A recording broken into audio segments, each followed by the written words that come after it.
Welcome to Akin Intelligence's first in-person series with a focus on federal government policy and artificial intelligence.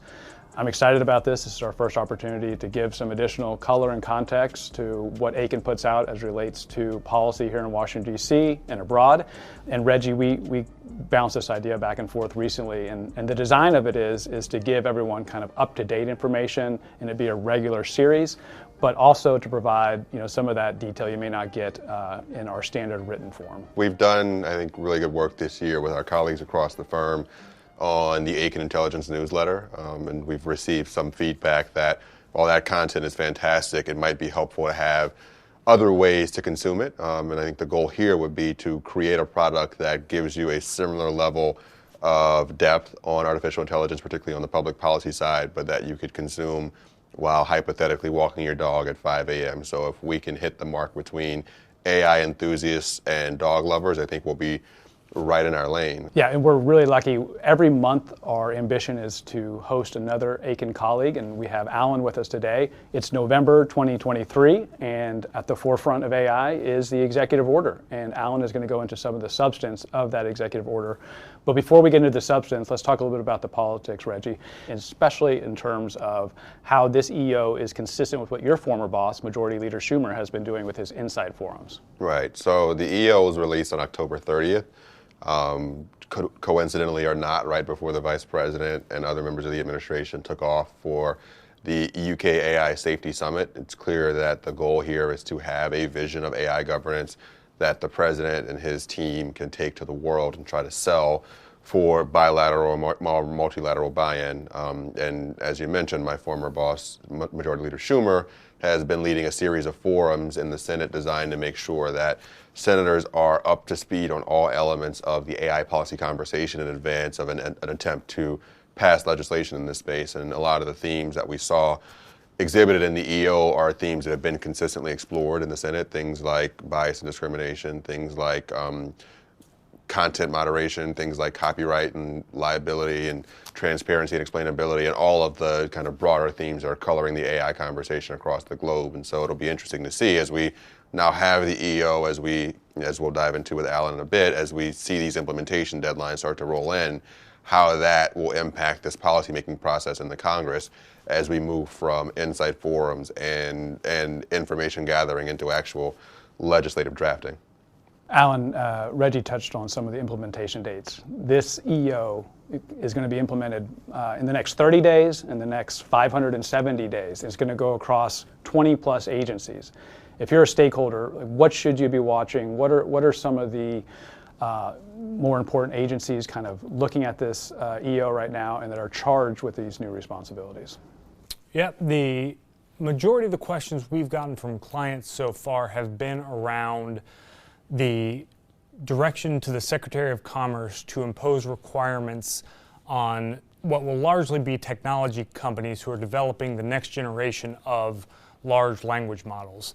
So I'll get to that in a moment, but first wanted to flag that one thing that the EO does that I think is really important is it sets out some defined terms in the artificial intelligence space. For example, the EO is the first place that the government has defined generative AI.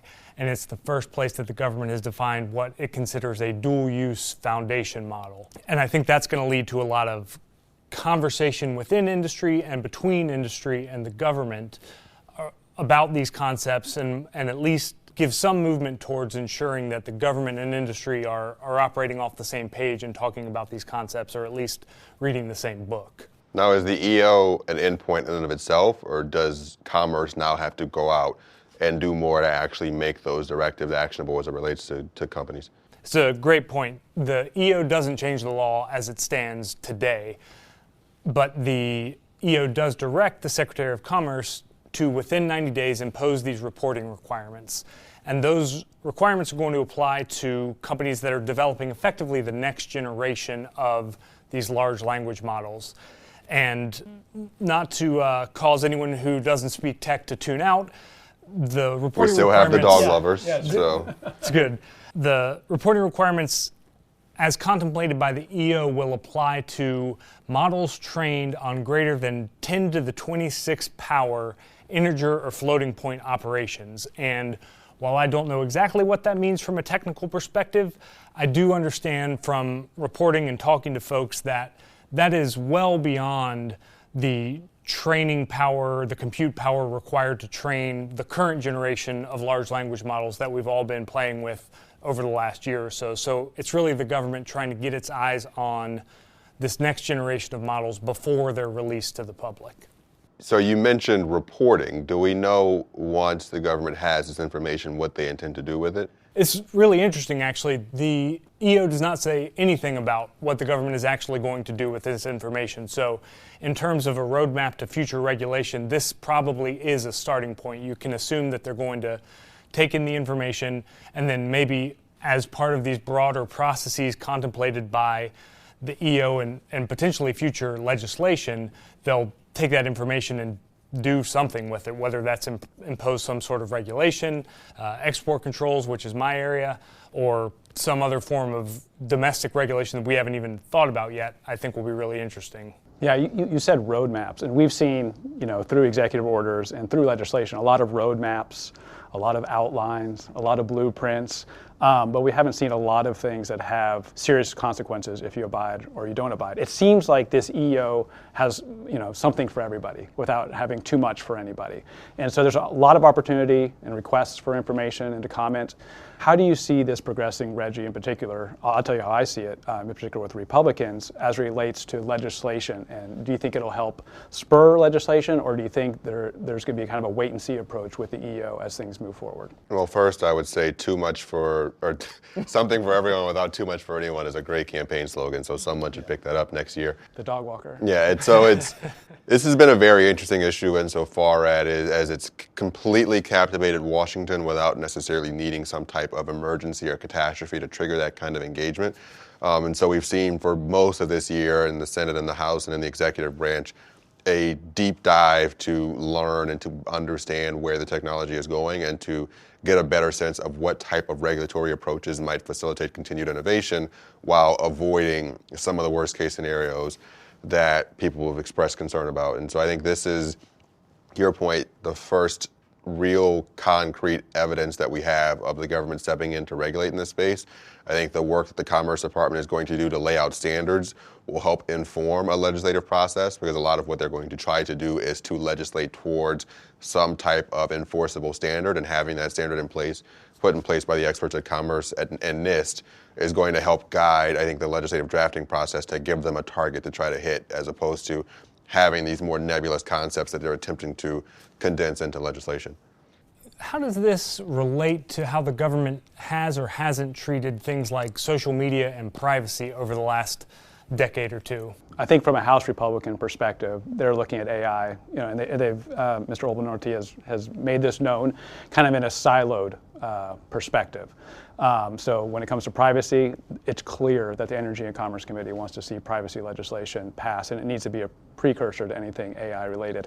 I think when it comes to the EO, a number of Republicans are kind of taking a wait and see approach. They have the luxury of saying, hey, this is too much, or it wasn't enough, or you're impeding innovation. But I also want to note that AI legislation by and large has been bipartisan. You have a number of members of Congress you typically would not see aligned on issues, like you have Mr. Hawley and Mr. Blumenthal on legislation related to AI. I think moving forward, you're going to continue to kind of see that bipartisan approach. I think the challenge is going to be when there's money involved. There's a lot of unfunded mandates in this EO I see. And so I don't know what NIST is going to do, what Commerce is going to do when they've been given all of these new responsibilities, but they haven't been given any new federal dollars. And so I think that will be a big challenge getting through Congress, as well as getting any type of AI legislation done, especially comprehensive. I think it's going to be looked at in a siloed approach. And with House Republicans continuing to have a focus on national defense and security. Yeah, and to that point, Majority Leader Schumer has come out and expressed his desire to eventually get to $32 billion in annual AI R&D federal funding, which is a number that is not small. And when we've seen the challenges that we face in just funding existing programs, it's clearly an ambitious goal, but it's I think, an ambition rooted in what has become the most bipartisan issue in Congress, which is the desire to ensure the U.S. can compete with China. And this AI conversation is imbued with that spirit of competition. And so we'll see if, similar to what happened with the CHIPS and Science Act and other pieces of big legislation, policymakers are able to take that anxiety and transfer it into actionable policy. But another thing I wanted to touch on, based on your question, Alan, policy making is an iterative process, right? Like, you don't show up on day one and pass a bill on day 7. Things typically tend to flow across multiple Congresses, and these trends develop over time. And so I think the lessons learned in the effort to regulate social media and the failures that have come to define that effort are already showing themselves in this process. To Hans's point, it's a much more bipartisan process from the start. I think there is a different level of skepticism as it relates to AI as it was to social media and other technologies. And there's also a humility in terms of what is possible in terms of regulating while allowing for continued innovation. And there's more collaboration, I would think, between the industry and government this time around, which I think is also reflective of some of the concerns that leaders in the technology development space have about where the technology could go. So I'd say everyone involved has learned a lot of lessons about effective policymaking over the past 15 years, and the hope is that those lessons can allow some type of more positive, more kind of universally acceptable outcome as it relates to AI compared to what we've seen on issues like privacy and social media. Yeah, I think the challenge is going to be to see how the technology progresses. Is there a lot of hype behind the technology? Because Congress doesn't want to deal with a number of things until they're actually real. And so you saw with the UK summit, there's a lot of criticism about it focusing too much on existential risks and not enough on what are the immediate consumer risks, what are the issues that we should be looking at. And I think Congress will start looking at that, especially with the 2024 election upcoming, and that's been part of Schumer's Insight Forums. Once those risks become more defined, and I think we're seeing that by stakeholders as they're going up to the Hill talking about these issues, Congress will get more engaged. I think the question, I have the question for both of you, is there's been a tremendous amount of momentum, and it's only been increasing on AI. We've seen 180 plus bills been introduced since the beginning of this Congress. We've had more hearings than we can all count, and it spans across almost every congressional committee you can imagine, because there is no singular committee with jurisdiction over AI, depending on the issue. So, at what point does Congress start acting? Do you think they're going to take a measured approach, or do you think they're going to continue to try to do something more comprehensive? Yes, and. Yes. As we've discussed, the Senate has been having these Insight Forums, which are likely going to wrap before the end of the year. And then the goal would be to have that lead into a more formal legislative process led by committees. The House has been a bit more unpredictable insofar as we're not always certain who the decision makers will be at a given point in time. And so I think it's a little bit easier to game out what a Senate process looks like, given that it's kind of flowed consistently from the outset earlier this year. But in terms of Congress as a whole and the ability to act, it's going to depend in large part on where the House eventually lands on these questions, where there's agreement between the two chambers, and then how that agreement aligns with what the administration is already doing. So I think I would defer to you on the question about how the House of Representatives may choose to handle this issue and what that may mean in terms of bipartisan, bicameral collaboration. One thing I think is interesting to your question, Hans, and noting the fact that a lot of times Congress doesn't do anything until there's some sort of emergency situation to which they have to respond. A couple of things in the executive order actually speak to that point. One, the reporting requirement I mentioned earlier invokes the authority of the Defense Production Act, which typically is invoked in times of national crisis and emergency. I think the last and most recent being COVID. The other thing that becomes clear if you read between the lines a little bit in some of the parts of the EO is that the government views these next generation models I mentioned that are trained on that level of compute that is set out in the executive order. It views those models as having inherent national security concerns. It mentions specifically lowering the threshold to create biological weapons, for instance. So this is the government very much trying to be proactive in a way that I think is atypical. I welcome thoughts from you all on that question about a technology that everyone seems generally aligned around the idea that it has these tremendous potential benefits, but also tremendous potential harms. Yeah, Reggie was kind when he said the House was a little distracted when the EO came out. I think there is a lot of questions about the new speaker and kind of how he's going to approach this. I think his approach is going to be consistent with the previous speaker. The previous speaker obviously had a constituent connection. He had long-term relationships, was a known quantity with a number of these stakeholders.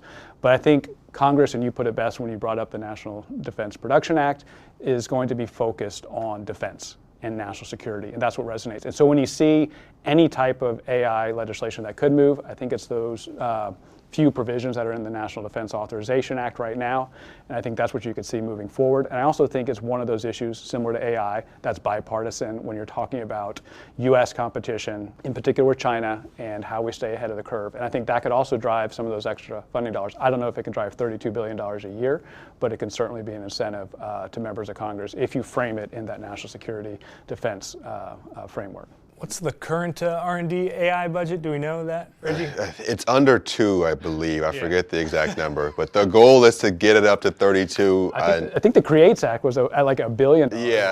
So it's an ambitious goal. The goal was $32 billion by 2026, specifically to ensure that we're investing in leading edge R&D and that we're able to maintain our competitive edge in the space. It's great to have ambitious goals. They typically are starting points, not ending points, but it is, again, reflective of your observation that this is a unique issue wherein Congress is trying to be on the leading edge as opposed to responding to some crisis or some ongoing emergency. And I think it speaks to your point to the deeply felt anxiety and excitement about what this technology can be, both good and bad. And so we'll see how long that lasts. So far, it's been mostly immune from the types of partisanship and division that has dragged down a lot of other issues in the past. And to Hans's point, I think the national security and China competition pieces of this serve as a connective tissue that are so far contributing to productive policymaking, and we'll see as the calendar turns into an election year whether that continues. Yeah, I think some of the issues that are going to start to divide Congress are going to be driven by the stakeholders. You know, when you look at the liability issues and some of the other issues that stakeholders are navigating, that's going to be a challenge for Congress to determine, you know, do we need to be more heavy-handed with some of these agencies that are, you know, going further than maybe they should on artificial intelligence issues, or do we need to take a step back?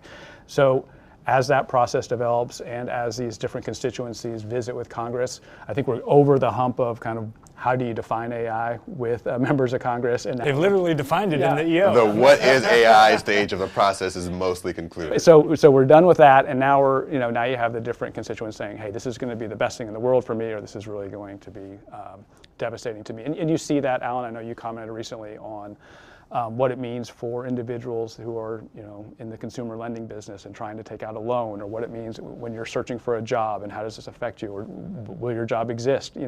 All of those are, I think, still questions Congress is trying to get their head around. And I think all the hearings have been very reflective of Congress listening to stakeholders and not forming any kind of knee-jerk opinions on any of these issues. And I think the fact that it spans every congressional committee is probably a good safeguard in a number of ways. Yeah, it's been remarkable to see how many different corners of the Congress have tried to stake out a piece of this, and how they've done it in a way that was actually seemingly aimed at gathering facts, getting smarter on the issue, and figuring out what needed to be done and, frankly, what needed to not be done from a Washington perspective. And we've obviously have a number of clients who are tracking this, and we've helped them to kind of stay abreast. But I suspect as we move into 2024 and as we get from the what is AI to what do we do about AI stage of this, there will be quite a bit more work to do in understanding what ideas are coming out of Congress, where the EO is going in terms of how the mandates are implemented, and what that means for companies and other impacted stakeholders. So if you're walking your dog, this is the last question, so I hope you're almost home. But Alan, give us one takeaway from the executive order that you think stakeholders should be aware of and continue to follow within the next 30 days and maybe within the next even 570 days. Just like to point out that it is the longest EO in history, or at least that's what I've been told. You got the talking point. So one takeaway is challenging, but to me, the emergence of AI governance as its own body of law and discipline, and I think that's something that we're going to see continue, whether it's in comprehensive legislation like the EU AI Act, or something that's more scaled back that eventually the U.S. Congress may pass and the president may sign. Awesome. Well, thank you for joining us, Alan, and thank you all for joining us on the first of many installments of Akin Intelligence. We hope you and your dogs enjoyed this first episode, and we look forward to joining you guys month to month to keep you updated on the AI conversation here in DC. Thanks, and as Reggie said, please subscribe to the Akin newsletter as well as all of our other alerts. Look forward to All seeing you. of the alerts. We are everything. shamelessly asking you to subscribe to everything.